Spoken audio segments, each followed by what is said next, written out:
थोड़ी सी जानकारी, मतलब अपने फैमिली के बारे में, अपने परिवार में कौन कौन है?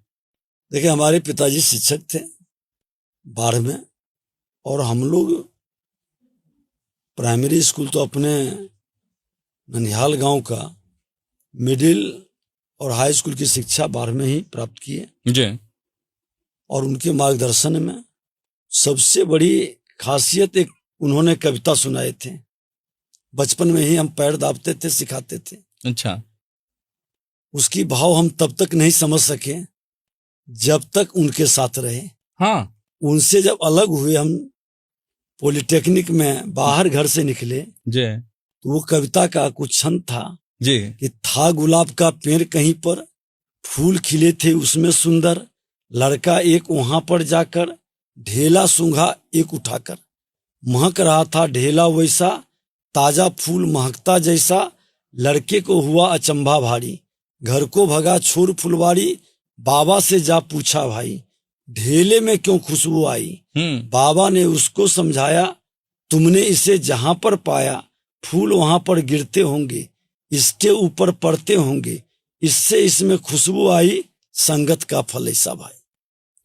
और यही मेरी जिंदगी को अकेले रहते हुए पिता के सानिध्य इस कविता के माध्यम से हमको मिलते रहा, प्रेरणा प्राप्त होते रहा।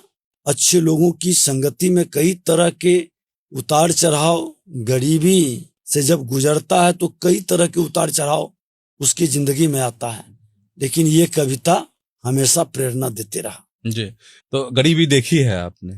कहे तो कि लोग उठते थे सुबह में पढ़ने के लिए, हम बटरी लेके महुआ चुनने जाते थे। महुआ चुनते थे? उठा के भेजता था। संयुक्त परिवार था।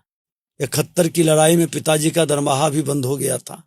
बड़े भाई साहब के साथ बहुत कम उम्र थी, हम लोग साथ साथ निकलते थे।